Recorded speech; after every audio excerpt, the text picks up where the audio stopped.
next step in our journey, where we will focus on the cultural aspect of accompaniment. Vogliamo fare in prossima fase nel nostro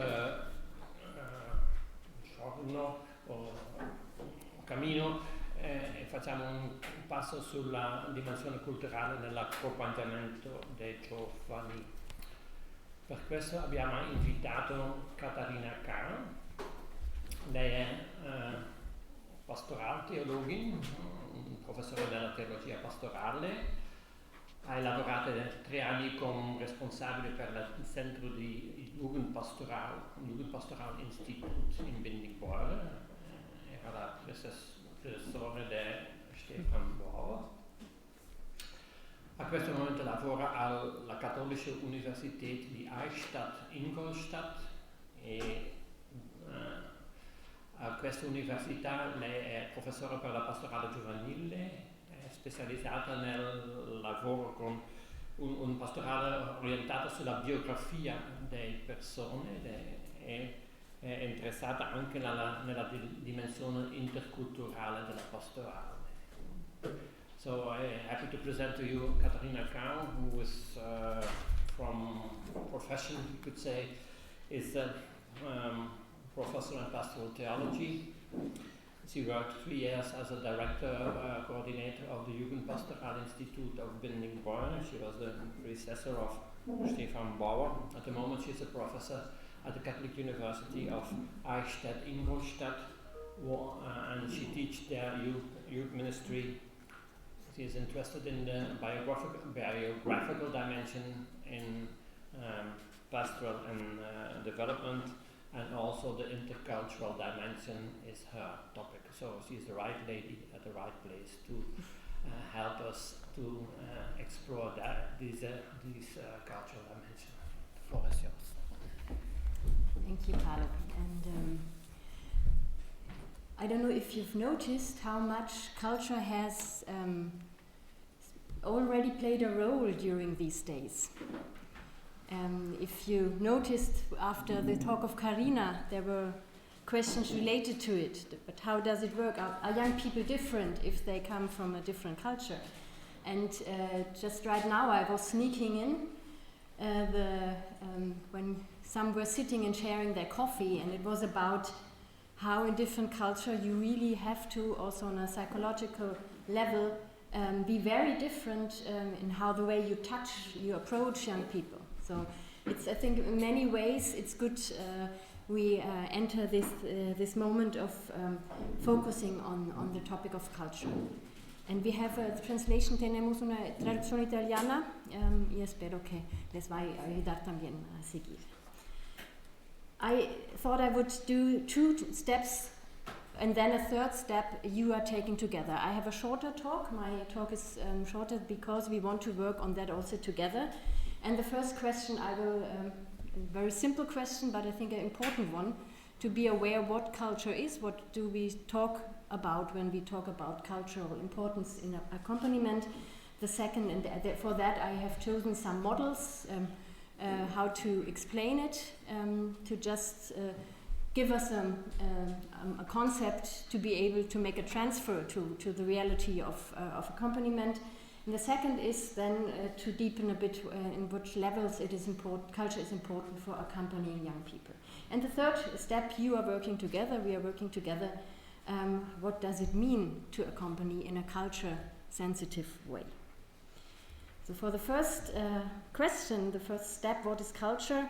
I invite you for a second to think about how culture has shaped you, what it is for you in your own lives. What culture means for you, how it has formed you in your life and also in your faith. Because I think for accompaniment, we always speak about the 2 dimensions. And generally, one can define culture like this. Culture is an umbrella term, it's a very broad term which encompasses the social behavior, institutions and norms found in human societies, as well as the knowledge, beliefs, arts. Beliefs is important for us also, arts, laws, customs, capabilities and habits of the individuals in these groups. That's a very old definition, it's from 1871. but I think it's still it's very well done. But then you can look deeper. When we were yesterday sharing about culture, I noticed we were very often using it in the sense of society. You know, the culture of when we said being alone together, it's a culture that shapes, it's a society. And still, if we look closer, we find very many aspects how to understand culture. And one is, it's very simple, it's a way of life. It's the thing, I think something, it's like the water we move in.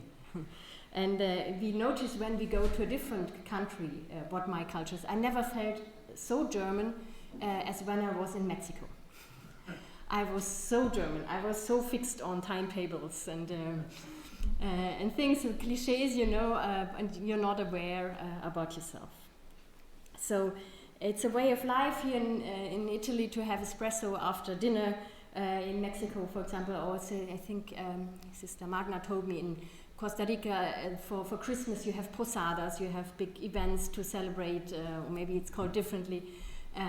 You have customs that shape also the year. You have the cup of tea for the English, which the Italians say, what tea do you want, normal tea or green tea? And John was saying, I want black tea, and she was very lost because she didn't. That's the varies the outside of culture. Later we will see that it's different things. It's patterns, attitudes, material things in that way of life, and very often it's very subconscious, invisible, control mechanisms operating in our thoughts. We don't know how we are guided by our cultural patterns, what we think is normal, what we think is valid, what we think also ethically is good or bad. And members of a certain society internalize that cultural components of that society and act accordingly. And then it's even more basic, it's a very central anthropological concept, a process of socialization. We learn culture. It's not anything that's only given by us. And we also learn religious culture. When I was new with the Salesians, we had the first good night. And I said, what are they having? What is that about? And everyone, it was very, very normal, like very selbstverständlich, we say. We meet for the good night. I said, why are we meeting for the good night? And after a while, you have that vocabulary. Katharina was talking about the vocabulary of young people as well. That's a young people's culture. To communicate, the way you communicate, the way a physical expression of culture as a concept. Salesian won the good night and also the hospitality. I've never worked in a place where it was so important to give someone a very warm welcome when he was entering a group. And then it's also, and that's on a metaphorical level or a meta level, it's a process of representation. Culture is not just given and understood one by one. It's according to Söffner, culture is neither a mere instance of unchangingly given symbolic world, nor a free-floating aesthetical reflected attitude, but that framework of meaning in which immense things, actions, motives, institutions, and social processes become accessible to understanding, understandably describable and representable. And why is that so important for our topic? It's because when you accompany, you do that work of giving a framework of meaning to things, and two people try to communicate their way of an understanding of life. And if you are in the same culture, it might be a bit easier, but even then, you have the age difference, you have very often also personality differences or the upbringing differences, but even more, like as we are moving in an international, intercultural environment in the Salesian world, it's very important to get access to that framework of understanding and to also shape it together.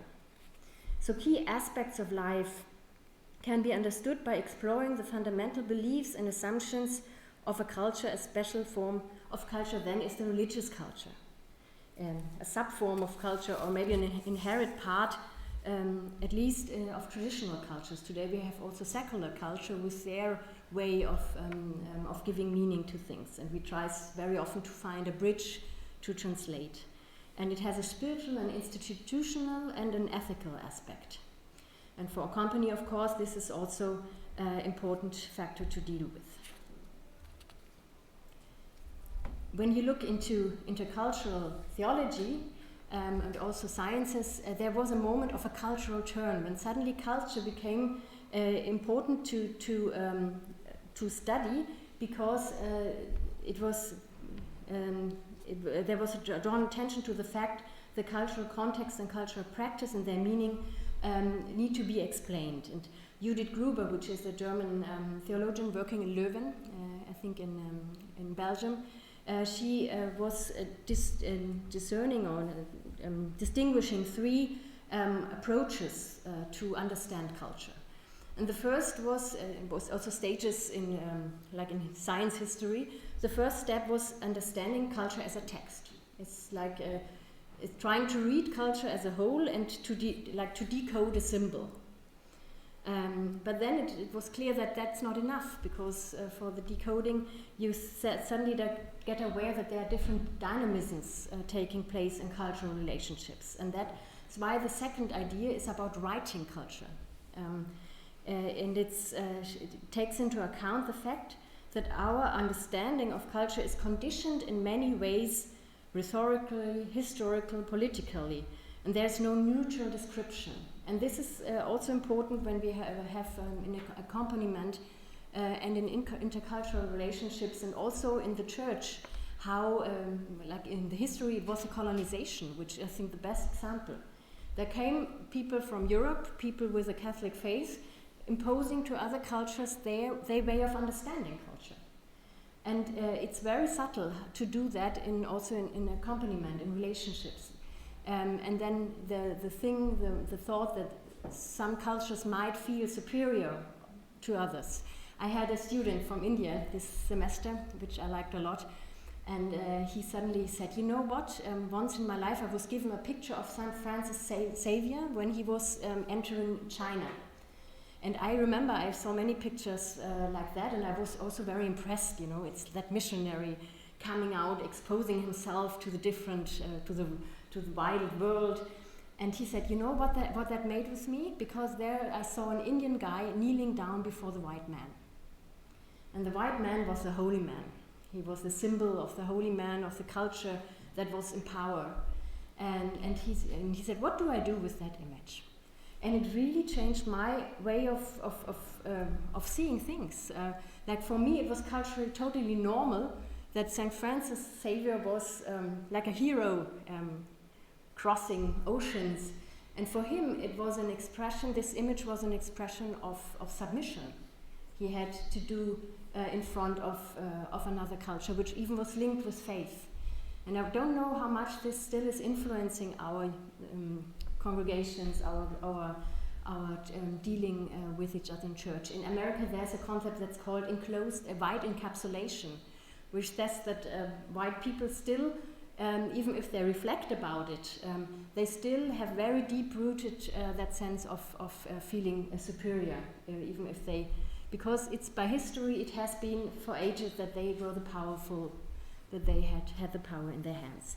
And I'm explaining that because this is part of this stages Judith Gruber is doing to get aware of, become aware that culture is a practice that is happening while you perform it, while you practice it, while you do it. It's a process that it cannot be separated from power. As also this morning we had the asymmetrical relationship, and it's in cultural relationship, it's the same, and it's very important. We can't come out of it, but we can be aware, we can become aware of it, and for our processes of accompaniment. So performatively in power serve here as a key concept for culture as a metaphor. That means on one hand the culture unfolds by doing it, its practice. On the other hand, power plays an important role in the social process. And the third concept that then develops from this sees culture as translation. So it tries to focus on the relationship, and it stresses the processual and negotiative character of cultures, change and interactions. As a constitutive for understanding as well as shaping culture, translation is a powerful instrument for constructing identity.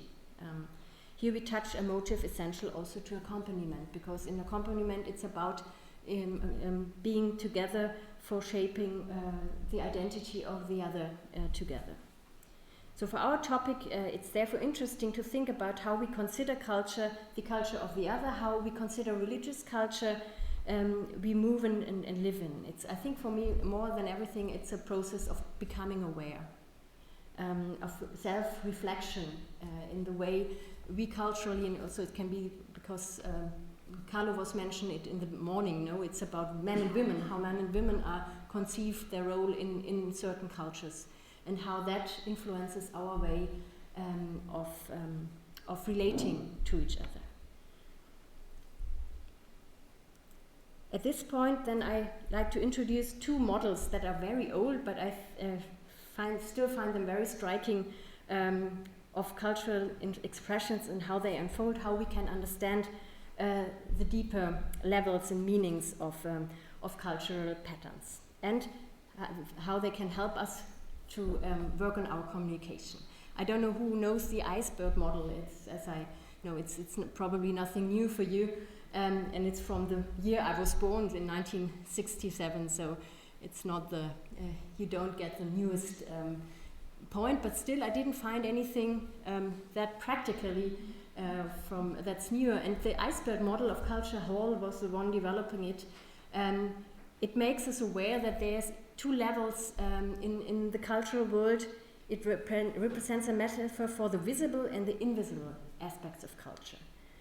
Things that we can see are what I was naming also in the beginning, like language, art, music, food, as well as laws, heroes, holidays. Well, sometimes we have also a very global culture nowadays. That in Munich there's a big monument of Michael Jackson. After his death, it had flowers and candles every day. It doesn't have to do anything with the German culture. So it's also, I think, something to be aware that culture is not just a national or ethical part, so it's even more complicated to distinguish.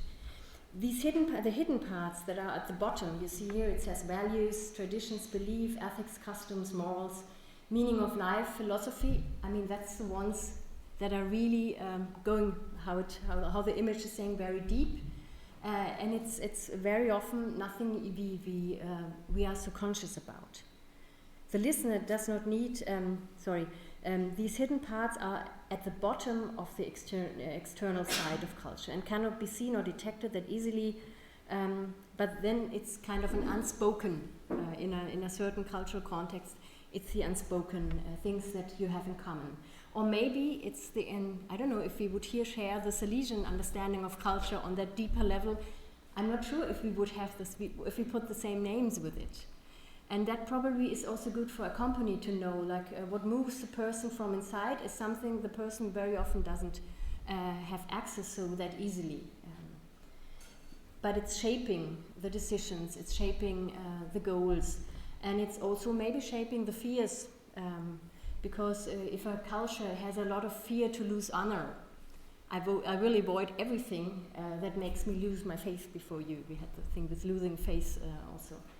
But that's nothing that I will tell you in the first meeting of accompaniment.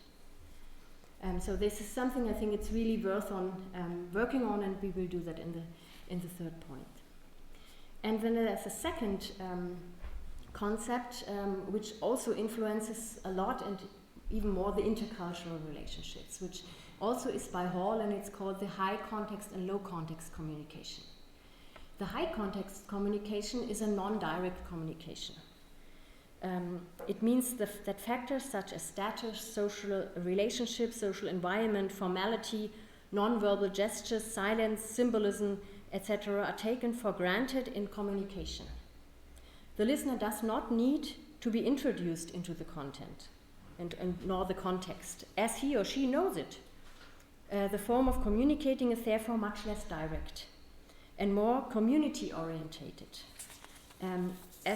For example, and then that can very, very well, like here you see I put Asian culture, Southern European culture, and Latin America is more a high context culture, where people have a lot of understanding by looking at each other, by sharing group values, as in the like Northern European cultures. That's why German very often seem very direct, and some people you don't have to be that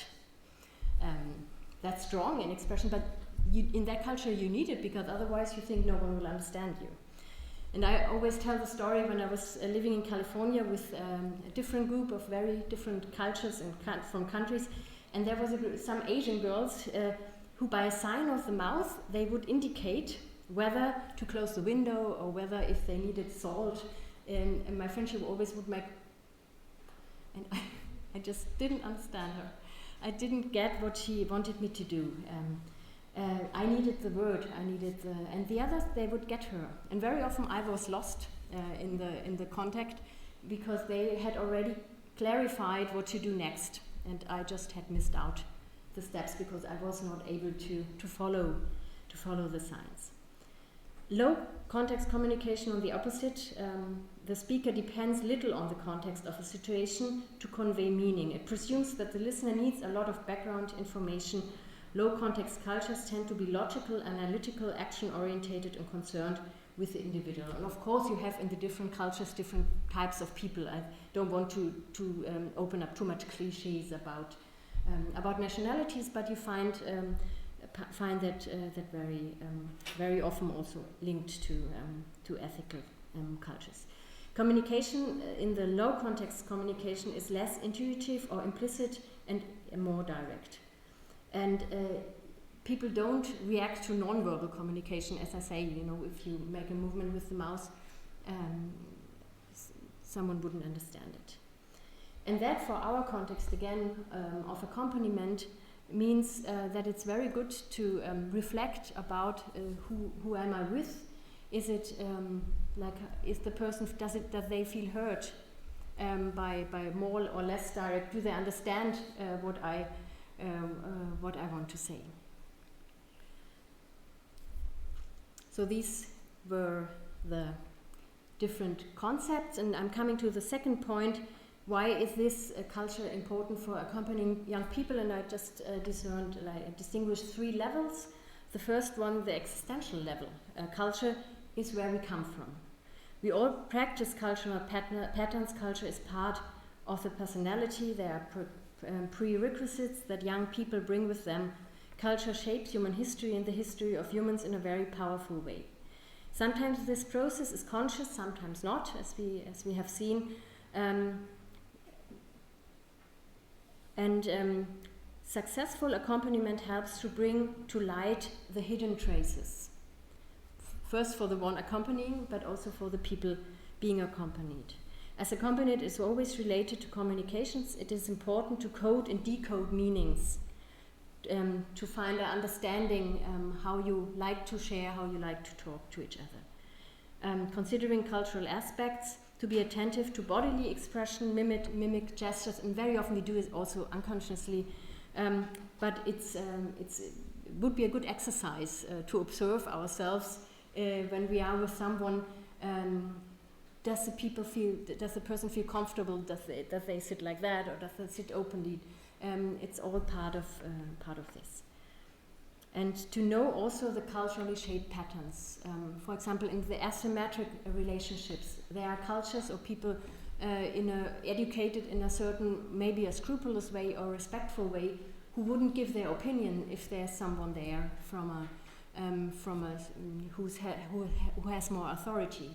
So how can I promote? How can I really find out what that person thinks and needs? And I think that's also a topic for religious congregations. Because there you have that hierarchy in the structure itself. Or also when we had this morning the example of students and student and teacher. So to be attentive to these patterns, to these authority, respect autonomy, which also are very stressed very differently in cultures. The values and beliefs of society influence young people as well as specific youth cultures. The role of the accompanying person has different parts to play, and on one hand it needs a lot of acceptance of the young person, and it needs the offer of dialogue reflecting and mirroring different positions. It helps to encounter the foreign, that's a concept by Bernhard Waldenfels, to say you learn from the one who's foreign, who's different from you. You learn the most. In this sense, accompaniment is not a one-way street. It's a path of participation, of sharing. deepening one's cultures. The aim of accompaniment might be towards an intercultural personality even, as we, and that's what, sorry, I forgot to put this. That's I have later in the theological point of view, because of course as Christians we have the respect for the culture as being something given by God. So the theological level, which is the second, it's the key of understanding that God has made himself human. He got human. He was encultured in a very specific Palestinian time, in a certain space and age. He was, even if very often we have the little Jesus as a little white baby, probably he wasn't that light. His skin probably was a little bit more olive, a bit as I can say it, a bit more beautiful. So he made himself human. He made himself in a concrete. He incarnated in a very concrete culture, and that's what first of all gives a huge value to our cultures. So culture is not, sometimes we have it opposite to gospel. And of course the gospel always is something that then reshapes and purifies culture. But first of all, culture is something God-given. It's something God wanted and God accepted. It's a way of incarnation. The theological concept of incarnation gives, for me, a special meaning also to each person in their singular way, unique way of being with their cultural background. And therefore there are African, Latin American and other theologies that have developed in the last, after the Second Vatican Council, where I find that this contextual theology really was given space. And it's to treasure the cultural richness of culture and try to free it also from different, from dominant claims Christianity has been transmitting for ages, as I say, sometimes expressed in the images. When I was giving confirmation class in California, the boys and girls would tell me that Jesus must have been Mexican. And I was very, I said, why? And they said, I asked how they knew, and they said, you know, it's clear because his mother, the Lady of Guadalupe, is a Mexican lady. And I found it so beautiful because of that. It worked. They made it theirs. And that's, I think, the story of the Guadalupe. I don't want to enter that because then I won't stop talking. It's a story of that inculturation of faith. That the apparition, it was a little Aborigine boy, in the indigenous boy, who would meet Mary, and then she would get the shape. And of course, it's not the end to make faith ours, to make a claim. But the beautiful thing is that that's also an image of Mary in the Cathedral of Los Angeles. And when I didn't get a better picture, but when you go close, she has the shapes of all the different ethnical traces. So she's Indian, Mexican, Asian, African at the same time. And I find that so beautiful because that's for us. I mean, yesterday we had the reading of the Jerusalem, where it also says that it's for all nations. And of course we will never be that perfect mixture, but we can also in a company work towards that recognition of the beauty of it all. So the challenge very often, of course, is that it's not so easy, but that we also have that things that separate us and that things where we find it very hard to understand one another and to understand the other. So I also want to put that together. Maybe it's the theological concept also of the human weakness. And then the last level, why I find it important, or why accompaniment gets a special shape, it's the Salesian level, the religious level, the religious culture shaping us in the Catholic tradition in general, and also, of course, in the tradition of Don Bosco in a specific way. Don Bosco's model of accompaniment is not so much how I understand it, but please correct me, or it's not so much a method like it's a spiritual discernment, or it's not like a spiritual exercises, a method, a model which you go and you have it, you offer a course like the retreat of St. Ignatius with the book, and you ask people to enter it. I think much more it's a way of life based on these personal relationships we were deepening yesterday in so many aspects. So it's a whole life, it's that holistic approach where it's about the happiness. Happiness, I want to see you happy in heaven and on earth, in that very whole sense. In addition, this special form as a holistic approach, for me, I was thinking of the 3 columns of Salesian pedagogy that are and must be at the bottom of also very every concept of accompaniment.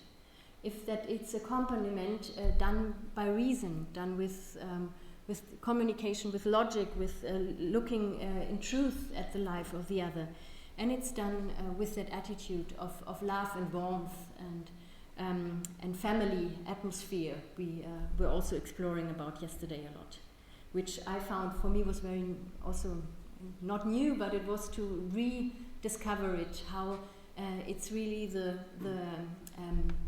atmosphere of a community shaping accompaniment as well, and it's kind of forming a special family culture. And then the last, of course, then the religious part, the spiritual or the path of key to read culture and to learn, also to have a specific socialization to work with. So the religious aspect, at least, is vital in that sense, as in times of Don Bosco. That's also that always calls my attention again and again. The medium was confession. It was about forming conscience, and today we have it. We don't have it. It reduced on accompaniment is not formation of. It's not confession, but it's also to transmit values and to be aware of the values that then shape and develop a culture. It's that dialogue with the young people, knowing them and sharing their life stories, to be able to interact and appreciate and build a world, a community with their values. So it's of course something that accompanies, influences both the person who accompanies and the young people. And for me, as I said, it's becoming aware of that as the first step to work with, and to discern the more helpful from the less helpful parts of culture in order to be able to grow. I mean, that's, I think, the aim for everything.